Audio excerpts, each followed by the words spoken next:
According to the survey, many students suffer from exam nerves. In my opinion, stress is often a major factor in the development of long-time emotion.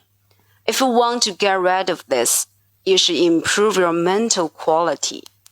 For instance, in the spare time, do more exercise, listen to music, at the break, keep enough sleep, and so on. At last, another important way of reducing this stress is to always keep in mind your advantages. These can make you confident. In short, do a lot of meaningful things to deal with the stress and get rid of the nerves.